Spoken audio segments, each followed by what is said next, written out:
धन्यवाद भाई साहब, एक बार पुनः मंच की ओर से और पूरे गुरुकुल परिसर की तरफ से आने वाले अतिथियों का हृदय से अभिनंदन, हृदय से स्वागत है।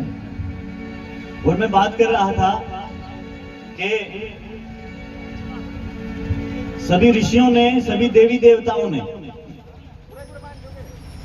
ओमकार तत्व के साथ में जिस तत्व से जुड़ने की बात की, उस तत्व की अभी मैं चर्चा करूंगा और आने वाले 2-3 भजनों में उसके ज्ञान को, उसके विज्ञान को मैं मंच के माध्यम से आपको समर्पित करूंगा। और उस तत्व का नाम जिसके लिए सैकड़ों ऋषियों ने वेदों में, शास्त्रों में, सैकड़ों क्रांतिकारियों ने और वर्तमान में लाखों नहीं करोड़ों युवाओं में जिसको लेके मन में, हृदय में अग्नि है, जुनून है, जोश है, और जिसकी नष्ट होती हुई प्रजाति और जिसकी नष्ट होती हुई लुप्त होने के कगार पे जो है, उसके लिए जिसके हृदय में पीड़ा है, ऐसी वंदनीय पूजनीय गौ माता, गाय माता। क्योंकि ये पूरे का पूरा जो आंदोलन है, जो आचार्य कमलकांत जी ने शुरू किया है, उसका आधार गाय है। क्योंकि भारत देश के स्वतंत्रता संग्राम का आधार 1857 की क्रांति का आधार गाय थी। क्योंकि वेद में, अथर्ववेद में पूरे का पूरा एक अध्याय गाय के नाम पे है, गोसूक्त। क्योंकि आज एक पूरी की पूरी ब्रांच पूरी दुनिया में काउपैथी के नाम से प्रचलित हो रही है। क्योंकि आज भी लाखों करोड़ों लोग इस भारत देश में सबसे पहले उठते ही गाय माता को रोटी देके अपना जीवन शुरू करते हैं। क्योंकि गाय इस देश की अर्थ का आधार है, इस देश के धर्म का आधार है, इस देश के अध्यात्म का आधार है। ऐसी गौ माता का, ऐसी गाय माता का हम गुणगान करेंगे। और चूंकि आज हमारे भगवान परशुराम जी का जन्म दिवस है, जिन्होंने क्रांति का आगाज कामधेनु गौ माता की रक्षा से प्रारंभ किया था। जब उनके पिता जमदग्नि जी के आश्रम से सहस्त्रार्जुन ने जब गाय को बुरी मनसा से लिया था, या कह सकते हैं चुराया था, तो परशुराम जी ने इसके अपमान का बदला लेने के लिए जो है सहस्त्रार्जुन का वध किया था। और उसके बाद में पूरी की पूरी क्रांति का आगाज हुआ था। तो परशुराम जी की यदि क्रांति का आगाज देखेंगे तो हम देखेंगे कि गौ के माध्यम से उन्होंने जो है पूरे का पूरा पापियों के विरुद्ध एक संग्राम का प्रारंभ किया था, और वो संग्राम आज तक जारी है। आचार्य कमलकांत जी से लेके भाई राजीव दीक्षित जी से लेके और हजारों लाखों क्रांतिकारी इस भारत देश में ना केवल ज्ञान परंपरा को, विज्ञान परंपरा को पूरे विश्व में स्थापित कर रहे हैं। मैं चाहूंगा एक बार सभी क्रांतिकारियों के लिए एक बार जोरदार दोनों हाथ ऊपर करके एक बार कीर्तन ध्वनि से हम अभिनंदन करेंगे। और सर्वप्रथम हम अपनी गाय माता को प्रणाम करेंगे, गौ माता को प्रणाम करेंगे, और प्रणाम करके हम एक श्रृंखला गाय माता की, भगवान परशुराम जी और आज आचार्य कमलकांत जी जो उस परंपरा को आगे बढ़ा के चल रहे हैं, आइए गाय माता से जुड़ते हैं पूरी श्रद्धा के साथ में। देखिए, मेरे से कोई पूछता है, क्योंकि मेरा विषय, मेरा MSc PhD पूरा गाय पे हुआ है। मैं डॉक्टरेट हूँ, मेरा MSc कर्नाटक से हुआ, उसके बाद में PhD central university of Haryana से, और मैं assistant professor central university of Rajasthan में रहा। उसके बाद में अभी एक रिसर्च पब्लिकेशन हाउस में हूँ। ये मैं जानकारी इसलिए नहीं बता रहा कि मेरे को मेरी पढ़ाई करनी है, मैं जानकारी इसलिए बता रहा हूँ कि इतना सब करने के बाद मेरे से कोई पूछता है कि हमारे जीवन में दुखों का समाधान क्या है, तो मैं कहता हूँ गाय है। मेरे मुंह से केवल एक शब्द निकलता है कि वो गाय है। क्योंकि मैंने वेद और शास्त्रों को तो पढ़ा, मैंने खुद प्रैक्टिकल जाके लगभग मैंने पिछले 5-6 साल गाय के गव्यों पे शोध में मैंने लगाए। और शोध लगाने के बाद में मेरे को संदेह नहीं था लेकिन फिर भी आजकल जो कहते हैं कि जी हम तो पढ़े लिखे हो गए और हमने तो इतनी अंग्रेजी व्यवस्था में इतनी डिग्रियां ले ली कि जो डिग्रियां नहीं लेते वो पढ़े लिखे नहीं है। तो हमने कहा तो हम भी इतनी डिग्रियां लेके ही बता रहे हैं कि गाय आपके घर के लिए नहीं, पूरे ब्रह्मांड के लिए आवश्यक है। तो उस जगत जननी, उस पूजनीय वंदनीय गौ माता के चरणों में चलते हैं। आइए प्रार्थना करते हैं, प्रणाम करते हैं गौ माता।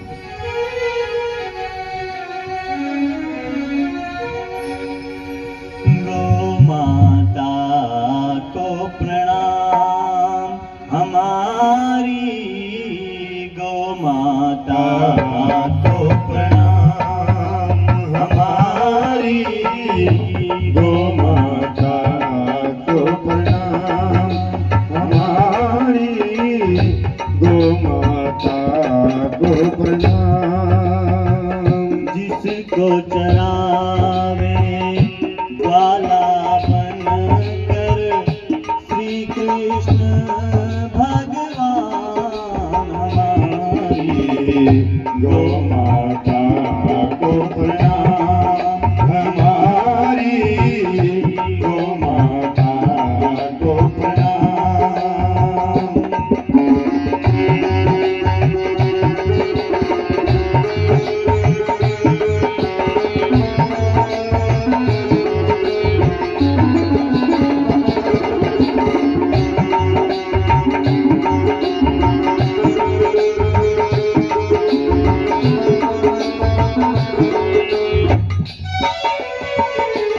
बड़ी बड़ी सींगों वाली गाय जो हम देखते हैं, बड़े बड़े सींगों वाली, सूखा करती है, पूरे देश का भ्रमण करती है, लेकिन इनके जैसा दूध की, जो प्रोटीन इनके दूध में पाया जाता है, जो तत्व इनके दूध में पाया जाता है, इस तत्व की मैं बात करूंगा अगले भजन में।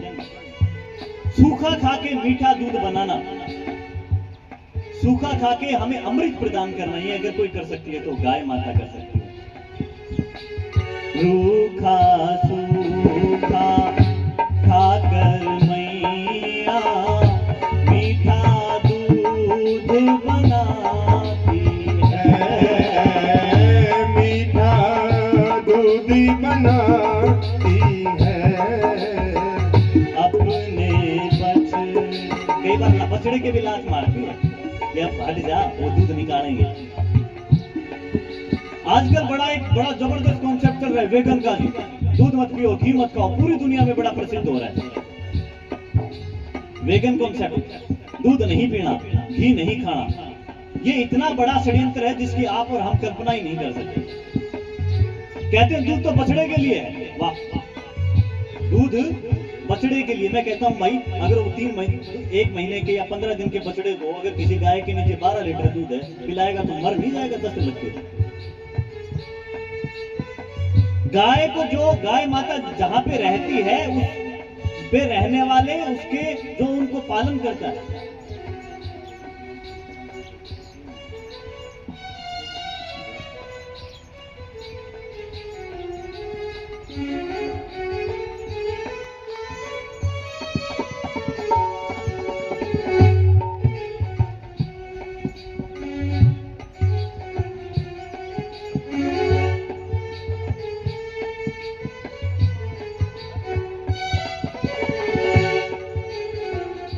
तो मैं चर्चा कर रहा था वेगन कॉन्सेप्ट, दूध मत पियो, घी मत खाओ। आजकल आयुर्वेद वाले ऐसा करने लग गए, आजकल वेदांत के नाम से ये चलने लग गया। वेद पढ़ाने वाले कहते हैं गाय का दूध मत पियो, पाप है, गाय का घी मत खाओ, पाप है। मैं कहता हूँ श्री कृष्ण भगवान तुम्हारे हिसाब से बहुत बड़े पापी हो गए, श्री कृष्ण जी ने तो खाया ही माखन। वेद पढ़ने वाले, वेदांत पढ़ाने वाले और युवाओं को भ्रमित कर रहे हैं। इस देश के युवाओं को इस प्रकार से भ्रमित किया जा रहा है, वेदांत का नाम लेके इस देश को भ्रमित किया जा रहा है, शोषण का नाम लेके, कि बछड़ों का शोषण होता है। माँ गाय अपने बछड़े के लिए दूध देती है, आपका क्या हक है, आपका क्या हक है, ऐसे कहा जाता है। और फिर जर्सी गायों की डेयरियों में, जो जर्सी गायों की जो डेयरी होती है उसमें शोषण जो लोग करते हैं उसको दिखा दिखा के वो वीडियो फैलाई जाती हैं, देखो कैसे गायों का शोषण हो रहा है, लोग कैसे इसको निकाल। हम ये कहते हैं कि गाय हमारी माँ है, और जिस तरीके से एक बच्चा, एक बेटा अपनी माँ की सेवा करता है, गाय जहाँ रहती है वो जो पालक है वो गाय माँ की वैसे ही सेवा करता है। वो गाय माँ को सबसे पहले रोटी खिला के, गाय अगर धूप में होती है तो उसको चिंता रहती है, अगर कोई माँ बाहर भी चली जाती है तो कहेगी भाई गाय ने छाया में बांध दिया। उसके पूरे दिन उसके बैक ऑफ माइंड में ये चलता रहता है गाय दुखी तो नहीं है, गाय परेशान तो नहीं है। इस भारत देश की ये परंपरा है कि जो पालक है वो गाय को अपनी माँ की तरह मानता है। और माँ की तरह मानने का मतलब ये कि अब केवल बछड़े का अधिकार नहीं रहा दूध में, अब उसका भी उतना ही अधिकार है दूध में, क्योंकि वो अपनी गाय को अपनी माँ से भी ज्यादा मानता है। रूखा सूखा खाकर मैया मीठा दूध बनाती है, मीठा दूध बनाती है, अपने बछड़े के हिस्से का हमको दूध पिलाती है, हमको दूध पिलाती है। देवी माँ, देवी माँ अमृत से भर देती सुबह शाम हमारी गौ माता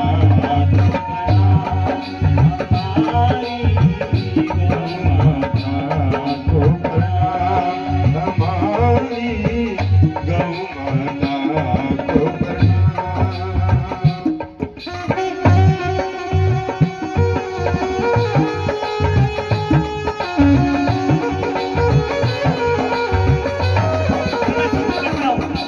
आदिकाल से भगवान शिव ने मेमने को अपना वाहन क्यों नहीं बनाया? भगवान शिव जिसको आदि योगी आदि पुरुष कहा जाता है, उनका जो वाहन था वो नंदी था, क्योंकि नंदी समर्पण का प्रतीक है, नंदी शक्ति का प्रतीक है, नंदी ऊर्जा का प्रतीक है। और भगवान शिव ने संदेश दिया। और दक्षिण भारत से लेकर उत्तर भारत तक आप मंदिरों में चले जाइए, शिव मंदिरों में आपको नंदी का समर्पण दिखेगा। भगवान शिव की तरफ एक टकटकी लगाई देख रहा है।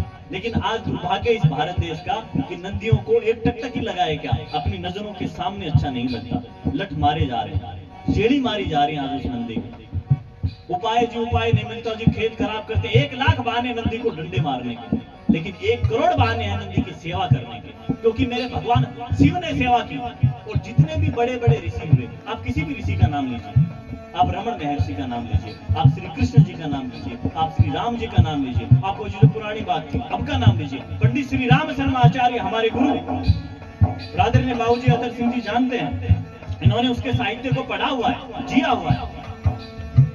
वर्षों तक उन्होंने गाय को जौ खिलाई, गाय ने गोबर में जौ की, जौ को सुखा के रोटी बनाई और उस रोटी को गाय की छाछ के साथ में वर्षों खाया। और गायत्री मंत्र की गाय के गोबर से बनी हुई, गाय के गोबर से निकले हुए जौ की रोटी के साथ और छाछ के साथ गायत्री मंत्र की साधना की। और उस साधना के फलस्वरूप गायत्री परिवार, अखिल भारतीय गायत्री परिवार पूरे विश्व में गायत्री मंत्र को लेके, अपनी संस्कृति को लेके पूरे भारत, पूरे विश्व में अपनी संस्कृति का झंडा गाड़ के रखा है। ऐसी है गाय माता की शक्ति, ऐसी है गाय माता की ताकत।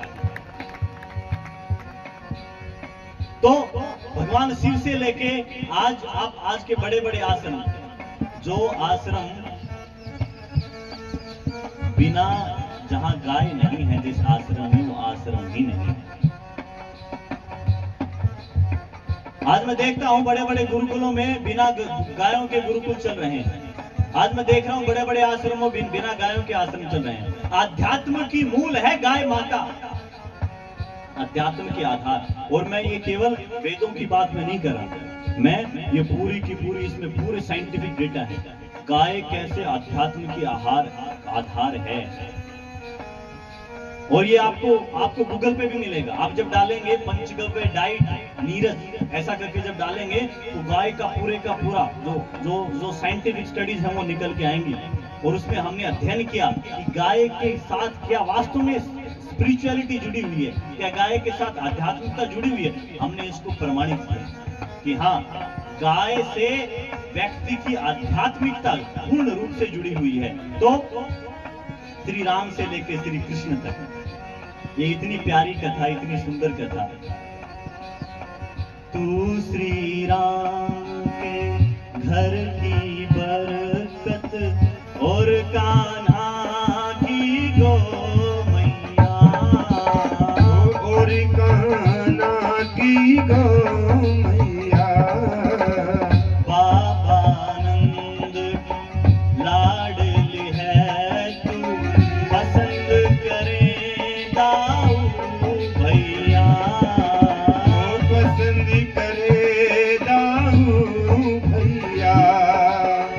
हे माँ तेरे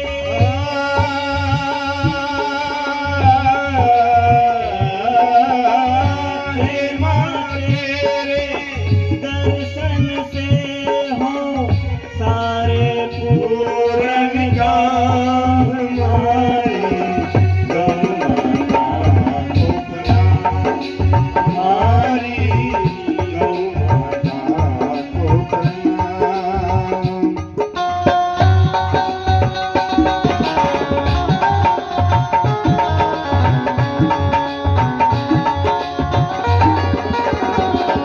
और आज इस प्रांगण में बड़े बड़े विद्वज्जन, आचार्य गण, वरिष्ठ जन पधारे हैं और हमारा इनसे लंबे समय से नाता है। आदरणीय भाई बंटी जी और भाभी जी पहुंची हैं।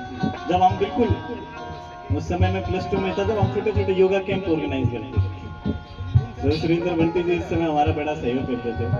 हम पूरे शहर में छोटे छोटे कक्षाएं योग की, गौ माता का पुरुषार्थ, तो आदरणीय भाई सुरेंद्र जी का, भाभी जी का हम अभिनंदन करते हैं। आइए गौ माता से प्रार्थना करें कि माँ सेवा में तो हमारा कमी है, अभी हम सबकी सेवा में कमी है, क्योंकि हम आज तक हमारे परिवार गोव्रती नहीं बने, हम व्यक्तिगत रूप से गोव्रती नहीं बने। परिवार को सोच पिता बात नहीं मानता, भाई बात नहीं मानता, चाचा बात नहीं मानता, पत्नी बात नहीं मानती, लेकिन तुम खुद की बात क्यों नहीं मानता? अगर नीरज यहाँ पे गाय की बात कर रहा है तो केवल इसलिए कर रहा है कि मैं आज भी चाहे दिल्ली चला जाऊं, तो किसी जगह पे, राजस्थान में सेंट्रल यूनिवर्सिटी में रहा, मैंने अपने जीवन में बिना गाय के दूध के कोई दूध का सेवन नहीं किया, चाहे मैं भूखा ही रहा हूं, चाहे मैंने दूध पिया ही नहीं। ऐसे ही गोघृत का सेवन, दूध का सेवन, गौ माता के गोबर गोमूत्र से। जो अभी कार्यक्रम में आए थे आदरणीय भाई मनोज जी तो पहुंचे थे, इन्होंने विवाह संस्कार आयोजित करवाया था। हमने पूरा कार्यक्रम गौ गव्यों के आधार पे किया। और मैं बात इसलिए कर रहा हूँ कि गाय माता की एक सबसे बड़ी सेवा है, यदि कुछ नहीं कर सकते केवल गाय का दूध पीना शुरू करें, गाय का घी बच्चों को खिलाना शुरू करें, गाय के गोबर गोमूत्र से उत्पन्न अनाज खाना खिलाना शुरू करें। ये भी एक सबसे बड़ी सेवा है गाय माता की। आइए गाय माता से प्रार्थना करते हैं। हाँ, प्यारी अम्मा हम पर अपना अब इतना एहसान करें, अब इतना एहसान करे, घर सेवा में कमी रहे तो माफ हमें भगवान करे, माफी हमें भगवान करे।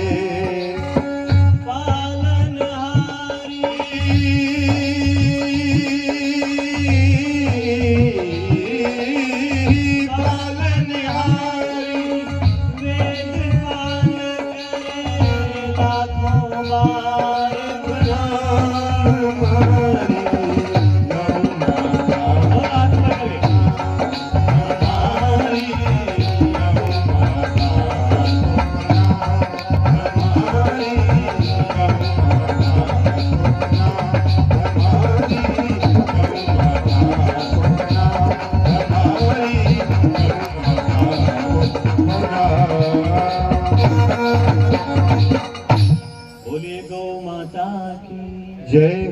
गौ माता का पालन हो, गौ माता का पालन हो।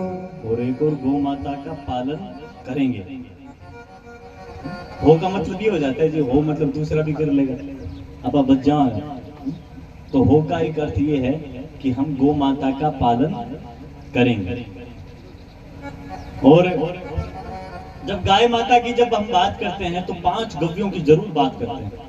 अब मैं बड़े ही गंभीर विषय पे आ रहा हूं, और एक ऐसे विषय पे जो आज तक अनछुआ रहा इस भारत देश में, और वो विषय है कि गाय माता का दूध, घी, गाय माता के 5 गव्य अलग हैं, उनको छोड़ दें यदि हम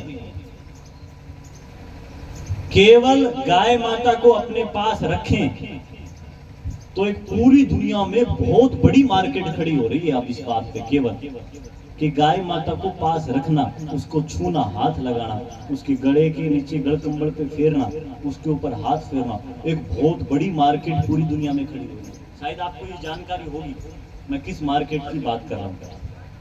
उस मार्केट का नाम है ह्यूमन एनिमल इंटरेक्शन, उसको बोलते हैं HAI बॉन्डिंग। क्या अटपटे नाम निकाल के बेफालतू, ह्यूमन एनिमल इंटरेक्शन।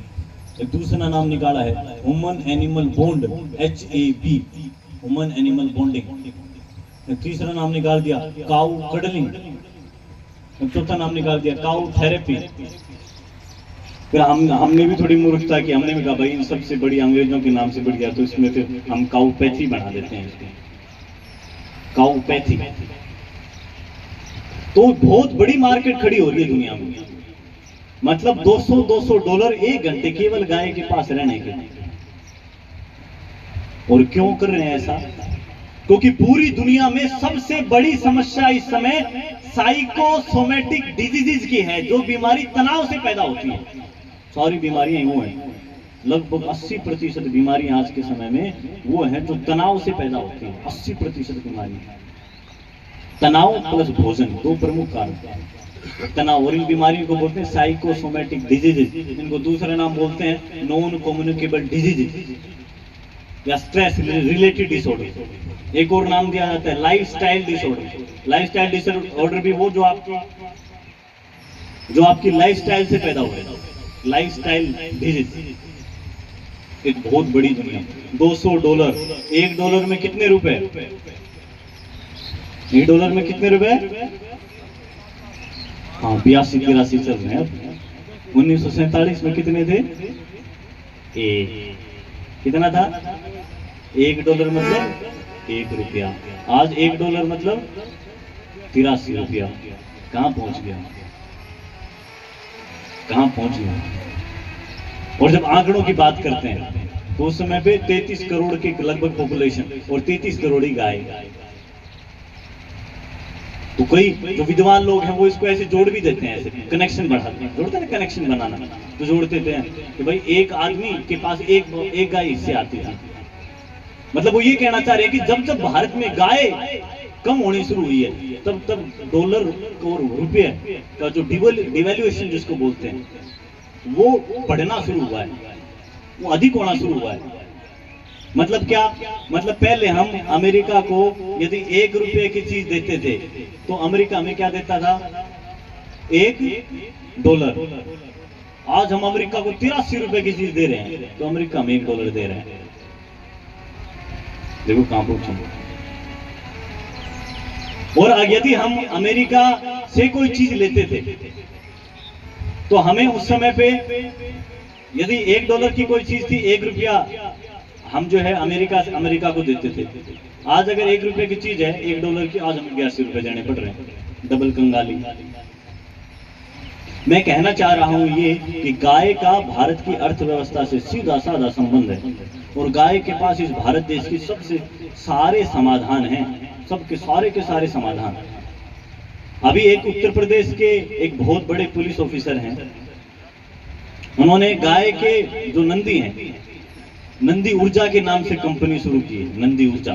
वो नंदी क्या करते हैं? जो जिम में जो लोग बेल्ट पे ऐसे चलते हैं ना, वो नंदी चलते हैं, बिजली पैदा करते हैं, बिजली पैदा। पूरा भारत देश ऊर्जा के लिए दूसरे देशों पे, अब कहते हैं ना कि भाई क्या क्या समाधान, बैलों का क्या करें?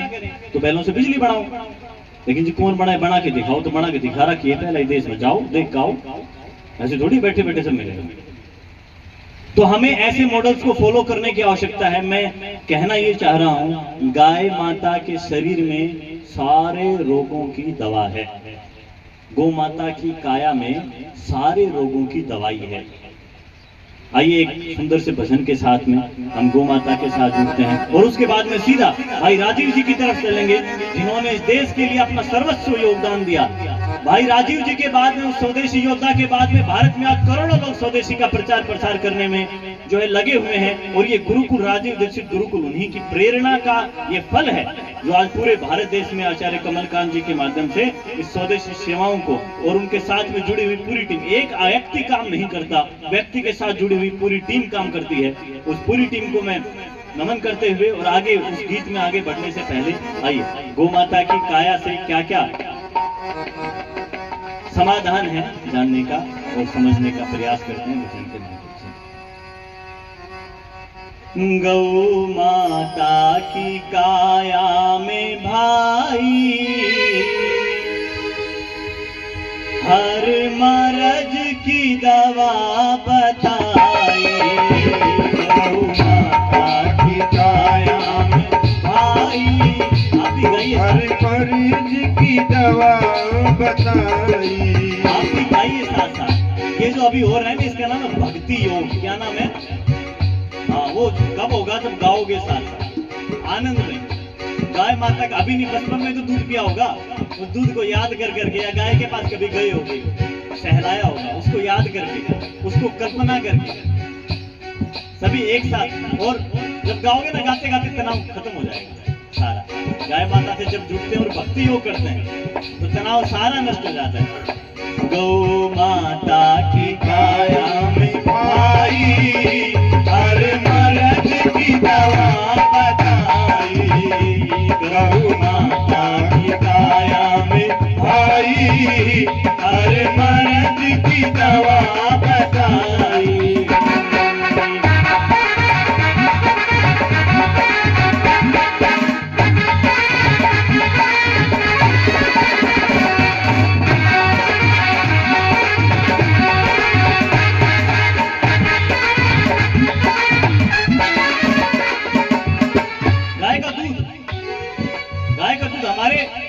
अब तो यहाँ पे हमारे दादा, वरिष्ठ जन, बुजुर्ग नहीं कह सकते, हमारे बड़े ही अति सम्मानित वरिष्ठ जन जो बैठे उनको पता है, वो कहते थे बालक में भाई दिमाग कमजोर है, गाय को दूध पियाओ,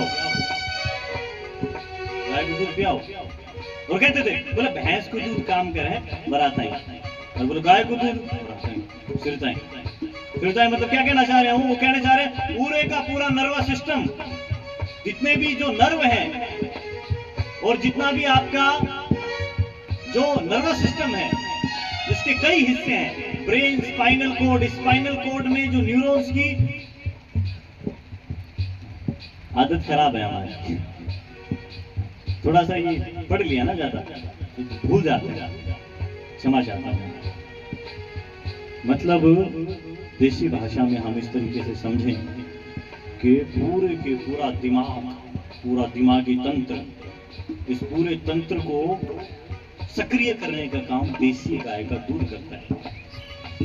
देसी गाय के दूध पे काम किया डॉक्टर एस.के. सदाना ने, जो अभी बेंगलोर में, कर्नाटक में काम कर रहे हैं। मैंने उनसे पूछा, मैंने कहा डॉक्टर साहब ये मामला क्या है, ये दूध से बुद्धि बढ़ती है, ऐसा है क्या? आपने तो गाय के दूध पे काम किया, तो हमारी टीम है, तो मैं जुड़ा हुआ था, मैंने प्रश्न कर लिया। तो मैंने कहा कि नीरज, ये गाय के दूध में एक ऐसा तत्व है जो बुद्धि में, जिसका नाम है सेरिब्रोसाइट, और जो बुद्धि में एक हिस्सा होता है सेरिब्रम कोर्टेक्स, उसकी एक्टिविटी को बढ़ा देता है। तो इसलिए गाय का दूध बच्चों को खूब पिलाना चाहिए। मेरी बेटी शायद दूध के बारे में सोच रही है। क्या नाम आपका? हाँ, भूमिका लिए ताली बजा रहे, बड़ा जोरदार चिंतन कर रहे, बच्चे चिंतन कर रहे।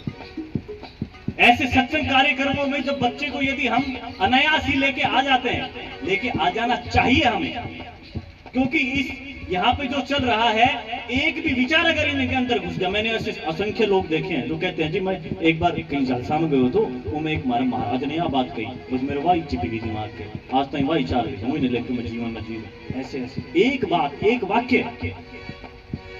किसी भी व्यक्ति का ऐसा लग जाता है कि व्यक्ति का पूरा परिवर्तन हो जाता है, पूरे का पूरा जिंदगी बदल जाती है। इसलिए बच्चों को कार्टूनों से हटा के यहाँ लाना चाहिए साथ, क्योंकि हमारे बाद, आपके बाद में जो संभालेंगे इस धरती माँ को, इस भारत माँ को, वो बच्चे संभालेंगे। वही केवल भूमिका बैठी हुई है यहाँ पे, इतनी अच्छी बच्ची है और ध्यान से सुन रही है, भूमिका बड़े ध्यान से सुन रही है। तो ऐसे बच्चों को साथ लेके पकड़ के लेके आना चाहिए, और इसके लिए तो चाहे गुड़ाई करनी पड़े तो गुड़ाई भी कर लिया अच्छी चीजों के। आइए, गाय के दूध में सेरिब्रोसाइट, गाय के दूध में विटामिन ए, गाय के दूध में विटामिन बी, गाय के दूध में सबसे जबरदस्त वाला प्रोटीन जिसका नाम है A2 प्रोटीन, कईयों में होता है लेकिन गाय के दूध में विशेष प्रकार से सम्मिलित होता है। और ये सारे के सारे ऐसे तत्व, चीरम जीव्यति आयुर्वेद कहता है, गाय का दूध जीवन देता है, कोई नहीं कहता ऐसा, जीवन देता है, प्राण देता है। गाय का दूध बुद्धि देता है। गाय के दूध पे जीने वाले असंख्य साधु महात्मा आज भी उत्तराखंड के जंगलों में तपस्या कर रहे हैं, केवल गाय के दूध में। इसका जो दूध ये अमृत है, इसका दूध ये अमृत है, सोने जैसा इसका घृत है, सोने जैसा इसका घृत है, पीलापन देता दिखाई, पीलापन देता दिखाई, हर मर्द की दवा बताई, जो माता की काया में भाई, हर रोग की दवा बताई। गाय का घी इतना जबरदस्त, ओमेगा 3, ओमेगा 9, गाय के घी में ये इतना एक बेस्ट लुब्रिकेंट की यदि हम बात करें, आपके जितने भी पेट से संबंधित बीमारी हैं, ओमेगा, ये जितने दोनों प्रकार के जो ओमेगा हैं, मोटापा नहीं होने देते, हृदय की बीमारी नहीं आने देते। मछली खाते हैं लोग, ओमेगा की पूर्ति के लिए मांस खाते हैं। मैं कहता हूँ भाई क्यों खाता है, बोला ओमेगा मिलता ही नहीं है वेजिटेरियन में। मैं कहता हूँ गाय का घी खा, मिलता ही नहीं है, शोध करते नहीं है। सारी की सारी डाइट एंड न्यूट्रिशन की किताब अमेरिका की पढ़ रहे हैं, सारे न्यूट्रिशन जो आज फूड आहार चिकित्सा जो हम पढ़ते हैं, सारे अंग्रेजों की, स्कूलों में भी अंग्रेजों की बातें पढ़ाई जाती हैं। बोला कैल्शियम, प्रोटीन का सोर्स क्या, रेड मीट, क्या बेवकूफी है। और सारे हमारे बच्चे ऐसे स्कूलों में पढ़ के आते हैं घर पे, प्रोटीन का सोर्स मीट, क्या बेवकूफी है। भारत का शिक्षा तंत्र अभी तक क्या हुआ है, इतने साल हो गए आजादी को, कि प्रोटीन का मतलब दाल क्यों नहीं हो सकता, ओमेगा का मतलब गाय, देसी गाय का घी क्यों नहीं हो सकता, स्ट्रेस रिलीफ के लिए गौ चिकित्सा क्यों नहीं हो सकती, बुद्धि बढ़ाने के लिए गाय का दूध क्यों नहीं हो सकता, आज तक सम्मिलित क्यों नहीं किया है पाठ्यक्रम में। ये हमें प्रश्न करने की आवश्यकता है और इसका समाधान करने की आवश्यकता है। यदि समाधान हमें व्यवस्थाओं से ना मिले तो व्यक्तिगत रूप में हमें समाधान करने की आवश्यकता है। आइए बात करते हैं गाय के घी की। गाय का घी सारे के सारे आपका जो मेटाबॉलिज्म है, जो चय अपचय की जो प्रक्रिया होती है, उनको संतुलित करने का काम करता है। और एक तीसरा और जो महत्वपूर्ण तत्व जो है वो है गाय का गौमूत्र। आप पूछोगे जी, अभी 4-5 दिन पहले एक व्यक्ति ने फेसबुक पे पोस्ट कर रखी, बोला गाय इतना ही अगर शुद्ध होता तो छोड़ती नहीं। ये उसका बहस का विषय। बोला गाय का गौमूत्र, आप भी सोचना उनका प्रश्न क्या था। आपको मेरी आवाज आ रही है सबको? बोला जी गाय का गौमूत्र इतना ही बढ़िया होता तो गाय क्यों छोड़ती। ये प्रश्न उत्तर, गाय का गौमूत्र इतना ही शुद्ध होता तो क्यों छोड़ती वो भाग। मैंने कहा भाई आपकी माँ ने दूध क्यों छोड़ा, आपकी माँ, हमारी माँ दूध छोड़ती है ना हमें पिलाने के लिए, तो वैसे ही गाय गौमूत्र वो गाय को पूरी प्रकृति के लिए, तो वैसे तो प्राकृतिक प्रक्रिया है, ईश्वर ने जो व्यवस्थाएं की हैं वो पूरी प्राकृतिक है। गाय का गोमूत्र, लेकिन मैं जो कहना चाह रहा हूँ ये प्रकृति का पोषण करता है गाय का गोमूत्र। गाय के गोमूत्र पे WHO वर्ल्ड हेल्थ ऑर्गेनाइजेशन के जो एक्स एडवाइजर थे और हमारे वरिष्ठ साथी डॉक्टर राम स्वरूप चौहान ने काम किया। उन्होंने देखा ये है क्या इस गोमूत्र में, और यहाँ पे तो पूरे का पूरा जो गुरुकुल प्रांगण है, यहाँ पे तो कैंसर, अनेकों सैकड़ों कैंसर के रोगी यहाँ पे केवल गोमूत्र से ठीक हुए हैं। अब ये थोड़ा समझने का प्रयास कीजिए कि गाय के गोमूत्र में ऐसा है क्या। गाय का गोमूत्र जो सबसे जबरदस्त काम करता है, जो हमने शोध किया और पाया, वो ये कि हमारी जो इम्यून सेल होती है, जिसको बोलते हैं रोग प्रतिरोधक क्षमता वाली कोशिकाएं, उनको मजबूत करता है। और इसके अंदर जो प्रॉपर्टी है उसको बोलते हैं इम्यूनोमोडुलेटरी प्रॉपर्टी। इसका मतलब क्या कि इम्यूनिटी को ना तो खत्म होने देता और ना ही उसको हाइपर एक्टिव होने देता। इतना जबरदस्त गाय का गोमूत्र। और गोमूत्र बड़ा हितकारी है, गोमूत्र बड़ा हितकारी है, जिससे मिटती बीमारी है, जिससे मिटती बीमारी है, खुजली की करता सफाई, खुजली की करता सफाई, हर मर्ज की दवा बताई, तो माता के काया में भाई, हर मर्ज की दवा बताई। और नींद ना आए तो रात को 2-2 बूंद नाक में डालना, क्योंकि गाय के जैसे मैं एक तत्व बता रहा हूँ ना, इस पे केवल एक तत्व पे मैं पूरे दिन बोल सकता हूँ, सुबह से लेकर शाम तक। जैसे आप नीरज जी दूध पे बोल रहे हो, तो मैं दूध पे सुबह से लेकर शाम तक इतना साहित्य है गाय के दूध पे हमारे ऋषियों ने, और आज तो इतनी शोध हो चुकी है, लेकिन समय कम है, समय की मर्यादाएं, इसलिए मैं संक्षिप्त रूप में इस मंच के माध्यम से आपको समझ सकता हूँ। गाय का दूध दो, एक बीमारी है जिसको बोलते हैं स्लीप एप्निया, नींद नहीं आती। गांव में बीमारी आने लगी, नींद न आने वाली, बड़ा अचंभे की बात है। मैंने गांव के मरीज देखे हैं, सुन रहा हूं, जी नींद ना आवे, मतलब क्या, तनाव इतना हो गया, नींद आनी गांव के लोगों को बंद हो गई। और मुझे महाराज जी हमारे समक्ष कुछ ही समय में पहुंचने वाले हैं।